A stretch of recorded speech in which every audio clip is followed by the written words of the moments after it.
The sea can be a dangerous place. Even with modern ships and modern technology, disasters can still happen. Collision, fire, and foundering can all lead to abandonment. When human lives are at risk, all seafarers owe it to themselves and their colleagues to understand their responsibilities. This series has been produced to supplement your ship's personal survival manuals, including the SOLAS Chapter 3 Training Manual and STCW requirements.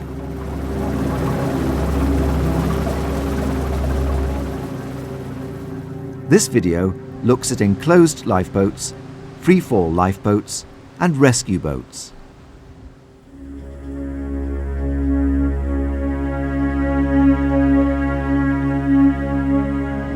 In totally enclosed lifeboats, the coxswain has a control position. The boat is steered and the safety systems are operated from here. On some cargo ships, these lifeboats need to be lowered to the embarkation deck. But most totally enclosed lifeboats are boarded and launched from the stowed position. With all types of boat, once the crew have been mustered, the bridge is informed. With this lifeboat, the gripes are removed. The lifeboat is then boarded, the bottom plug set, and the painter passed out of the forward hatch and secured.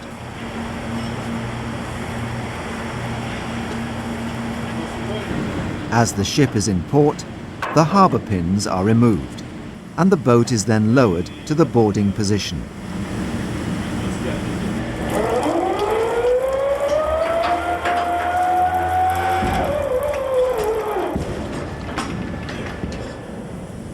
Once the order is received, the lifeboat is boarded.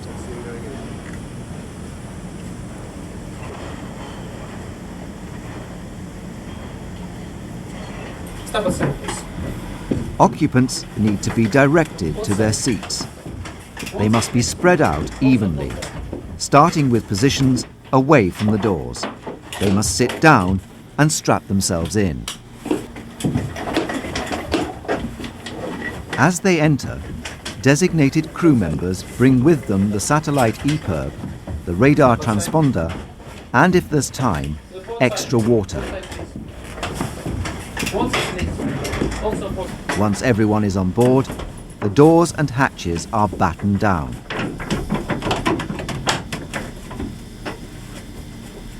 Life jackets need to be worn by all occupants.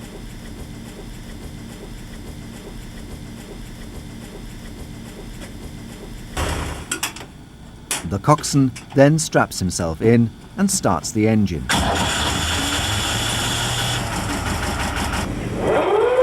This boat is lowered from on board the ship.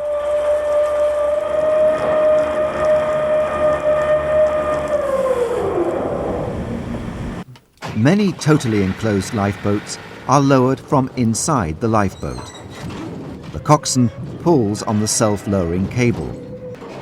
This cable is pulled down until it can be pulled no further. An automatic brake on the ship controls the maximum speed of descent. The descent can be stopped by completely releasing the tension on the cable. The release mechanisms on these lifeboats can operate both on-load, when the hooks are supporting the weight of the lifeboat, and off-load, when the lifeboat is in the water and there is no load on the hooks.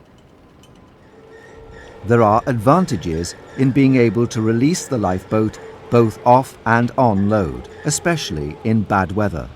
But all on-load release systems must have built-in safeguards against early release.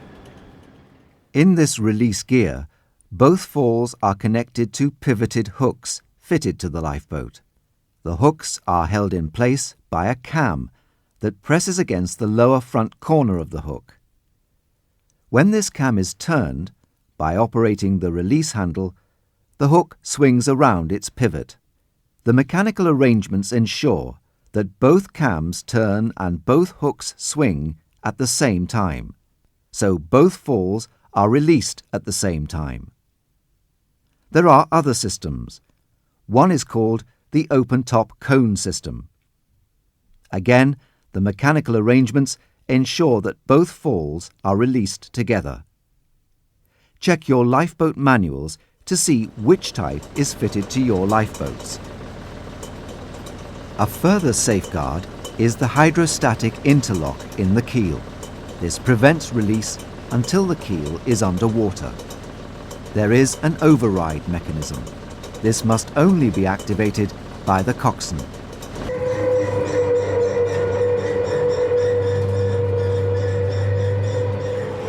In heavy seas, the coxswain should either use the on-load release method, stopping descent when the boat is 1 meter above the water and then releasing it, or use the offload release method by timing the descent so the boat enters in the trough of a wave.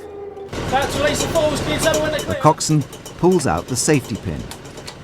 When the lifeboat enters the water, the weight comes off the falls. The coxswain pulls back the release handle. This turns the cams, which release the hooks. The falls disconnect, and the lifeboat is now under its own power and the control of the coxswain. Different lifeboats have different systems. Make sure that you are familiar with the system on your lifeboats. As soon as the engine is running and the falls have been released, the painter is released. Like other essential operations, this must be possible from inside the lifeboat. If seasick pills haven't been handed out before, the coxswain orders them to be given out now. Good leadership is important in emergencies, and the coxswain must put himself in charge of the evacuees.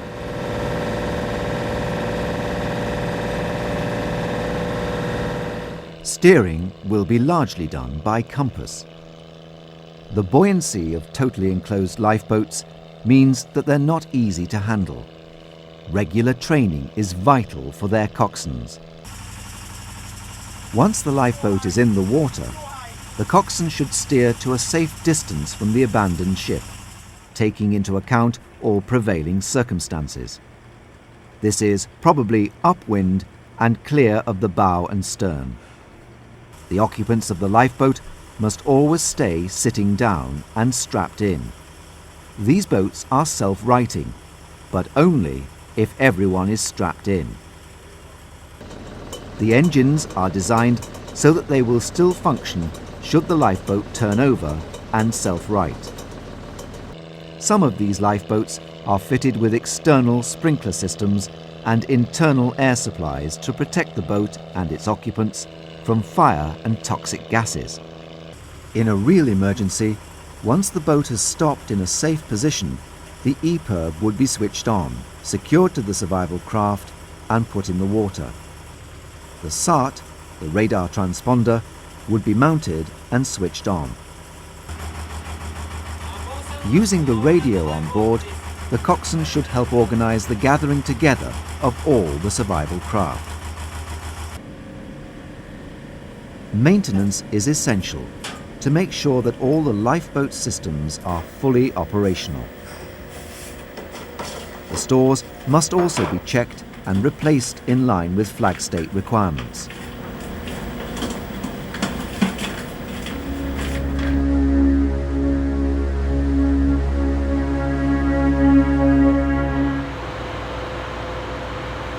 Free-fall boats are not lowered from davits but descend directly into the water.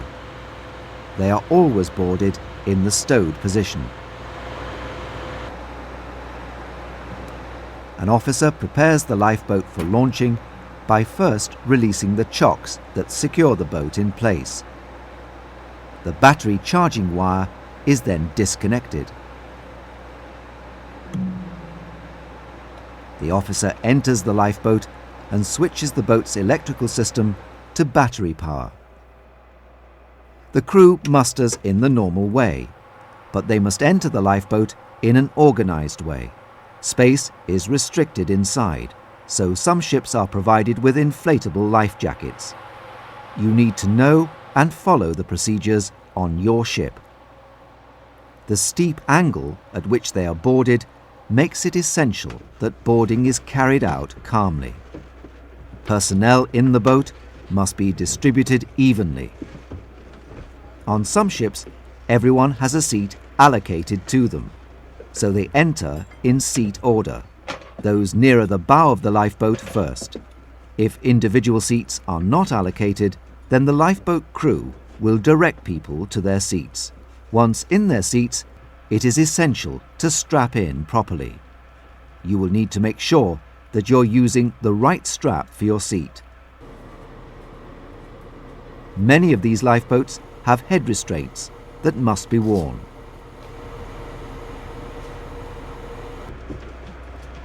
Entering by seat order means that the coxswain, usually the ship's captain, will be one of the last men to enter. He then starts the engine, preheating it for 30 seconds before ignition. Right, everyone secure? If the motor does not start for any reason, the lifeboat can still be used, as its speed of descent will take it clear of the ship. The designated person has the task of bringing on board the SART and EPIRB. Sometimes this is the chief officer. Once everyone is on board, the door is shut. When everyone is seated, the coxswain checks the engine. He ensures that everyone is strapped in. He then operates the release handle and launches the lifeboat. Maintenance is important for free-fall lifeboats. The rollers on the ramp must be maintained according to the manufacturer's instructions.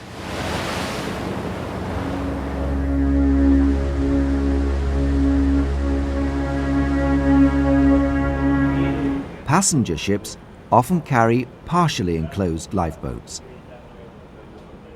The types of release gear are similar to those of totally enclosed boats, with on-load and off-load release possible. Some ships are fitted with extending arm or sliding beam davits.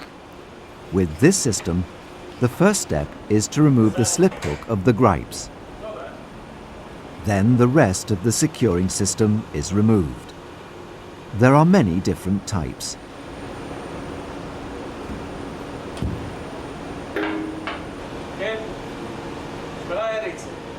Okay?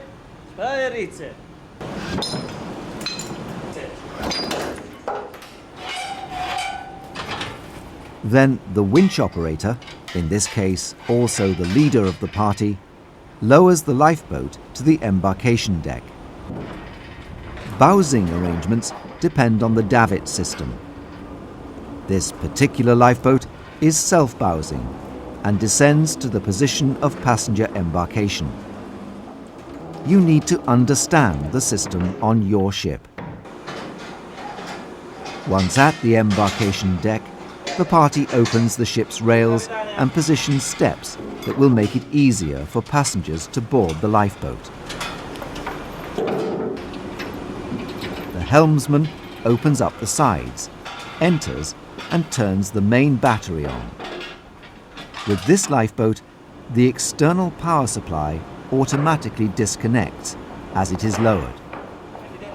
Once the lifeboat has swung into the embarkation position, the bowsing gear is released. Then the passengers are embarked. The first passengers are placed furthest from the entrance, and they are directed to their places by the crew to get an even load. The wide side openings allow rapid evacuation of passengers. In passenger ship operations, there will usually be a lifeboat party who will lower the lifeboat. Once the order has been given, the boat is lowered, in this case by the winchman, although the boat can be lowered from inside. In training, the coxswain must release the hooks from inside the boat as this is the way it will need to be done in a real emergency.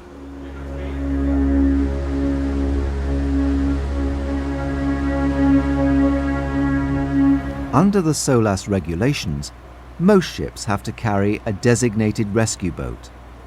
This can be a specially equipped lifeboat. Whatever type it is, it must be capable of being launched within 5 minutes and being recovered safely and quickly. A rescue boat has a crew of at least 3. They must all be dressed in anti-exposure suits or immersion suits of the correct size. There are 2 types, with and without insulation. Your ship will be equipped with the type that you need. Rescue boat crews must practice getting into their suits so that they can do so quickly when required. Insulated immersion suits are more bulky but are essential in very cold waters. Some insulated suits do not require the wearer to have a life jacket. For the suit to work effectively, it must be done up completely around the face. Immersion suits incorporate a rescue loop around the waist. This is used to pull the wearer alongside. This loop must not be used to winch the wearer into a helicopter. The non-insulated suits are much thinner and are for use in warmer waters. In addition to this protection for 3 crew, occupants of open lifeboats will have TPAs, thermal protective aids. Each type is different, so be sure to read the instructions first. You get into them fully dressed, wearing a life jacket. TPAs reduce the loss of body heat and so protect the wearer against hypothermia. In life rafts, as well as enclosed and partially enclosed lifeboats, there must be TPAs for 10% of the occupants, with a minimum of 2.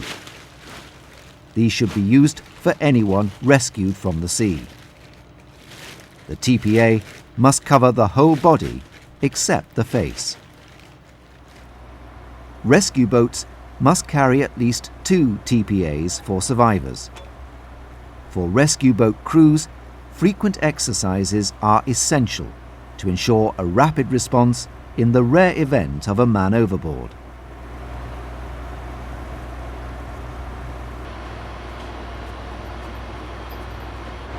In this exercise, once the rescue boat is ready, the bridge is notified.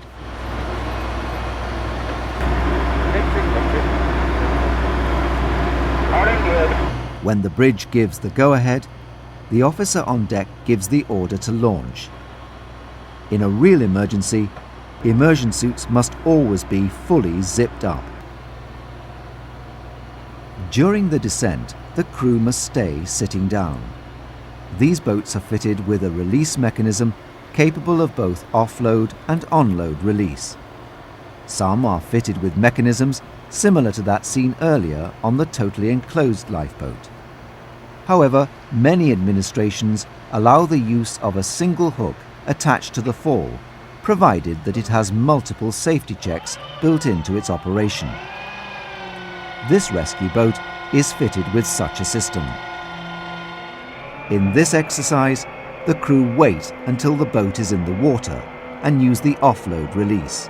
It is safe to do this in these calm conditions. But if it is rough, it may be safer to operate the onload release with the boat just above the water. Once in the water, the fall goes slack and the hook releases automatically. The cable falls away, and when the painter is released, the boat is free. Always watch out for the swinging fall block.